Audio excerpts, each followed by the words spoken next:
Alright, so this video is going to walk us through how to find an image in a plane mirror. Right, so remember a plane mirror just means a flat mirror. And so there are really four steps that we need to take in order to find an image in a plane mirror. Step number one is to choose two places on the mirror to reflect light off.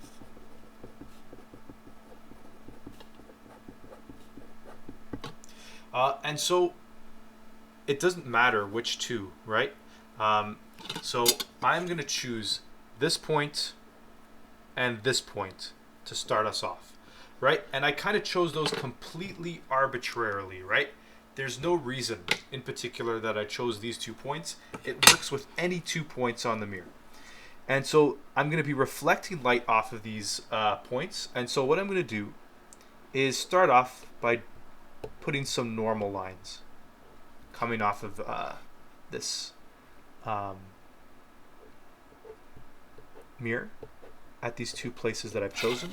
Right, so remember these normal lines are completely imaginary lines that are at 90 degrees to the surface of the mirror. Okay, and now what I'm going to do is I'm going to take a ray of light from the top of this person's head and reflect it off of the mirror at these 2 places, right? So that's one incident ray, and this is a second incident ray, right? So these are 2 rays of light that are coming from the top of the head of this person and hitting the mirror at these 2 places that I chose completely randomly, right? Now remember to reflect the rays. We're going to draw the reflected rays. To actually reflect them, we need to use the law of reflection, right? So all I'm going to do is I'm going to use my protractor and measure these 2 angles. So this first one looks like it's about 5.5 degrees. So all I'm going to do is come out to this side and put a little dot at 5.5 degrees and complete this line, right? So this is my first reflected ray right here. And now I'm going to do the same thing with this top one.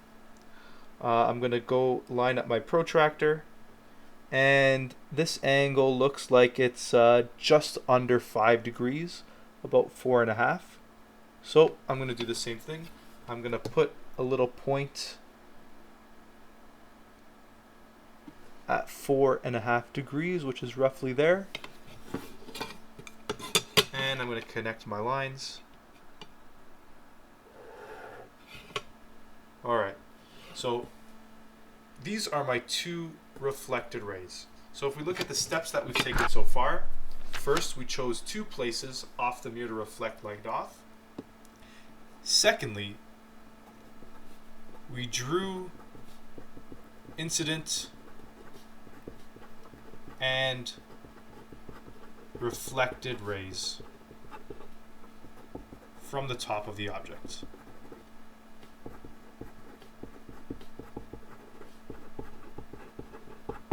Right, so all we did was chose the 2 places where light is going to reflect. Step 2, we actually got some light rays and reflected them off the mirror using the law of reflection. Step 3, we are going to extend the reflected rays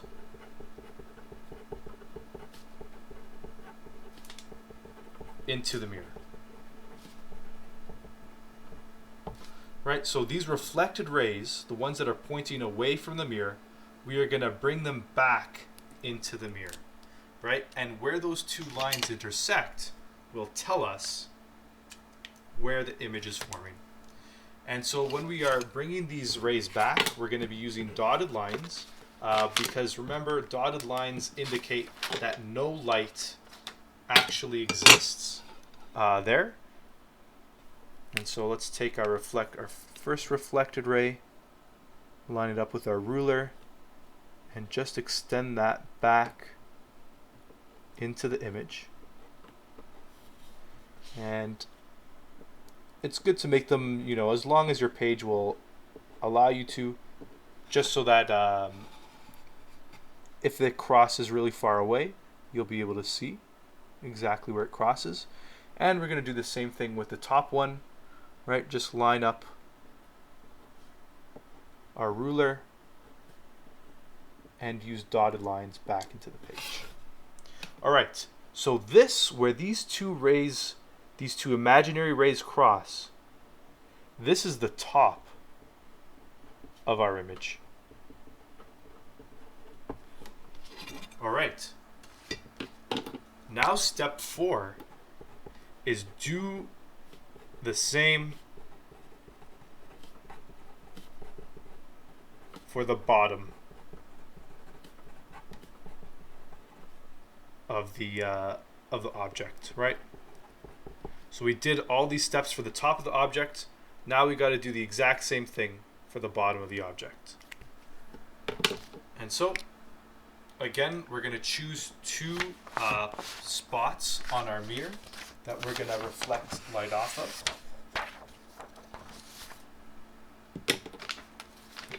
And again, it does not matter which 2 we choose, right? So I'm going to choose this spot and this spot to reflect light off of.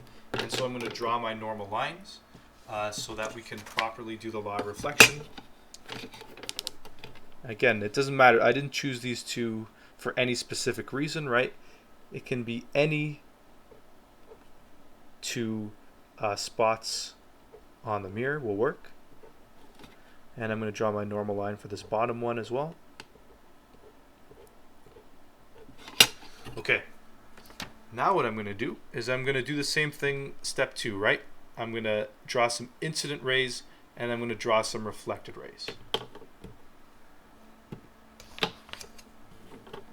So I'm just going to take the bottom of my person, right? So let's say that's roughly there. Center of the person as well, right? So that's the bottom center of the person. And I'm going to draw my incident and reflected rays. So let's start with my incident ray coming in on this one, and my incident ray coming in on this one. And now I'm going to draw my, I'm going to use my protractor to find where my reflected ray should be. So I'm going to put that protractor, line it up properly. And so this looks like 9 degrees. And so I'm going to put a little dot at 9 degrees on this side. And I'm just going to connect these lines.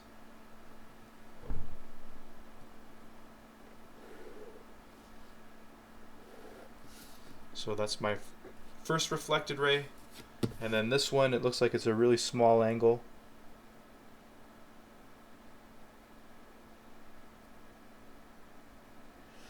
And so this looks like about 1.5 degrees. So I'm just going to measure 1.5 degrees on this end.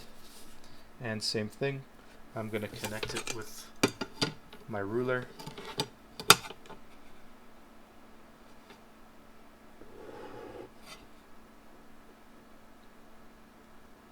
Alright, and now I'm going to extend the reflected rays back into the mirror.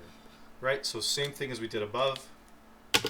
I'm going to take this reflected ray and just bring it back into the mirror.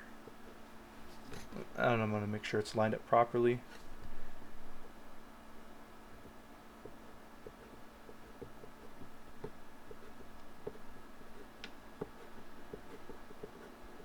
And now I'm going to do the same thing with this ray. So I'm going to line it up with this reflected ray and then just bring it back into the mirror.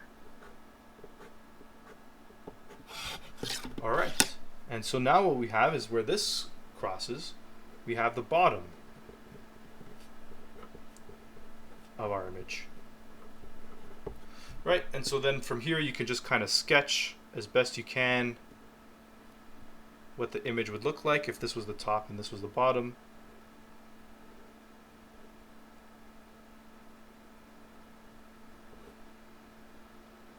made the head a little bit too small.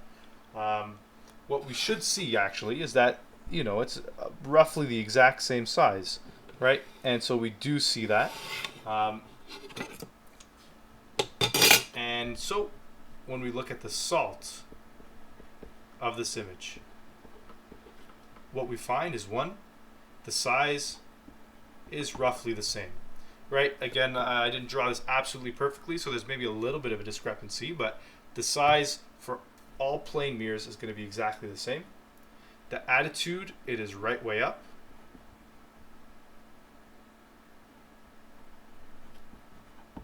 The location, it's inside the mirror.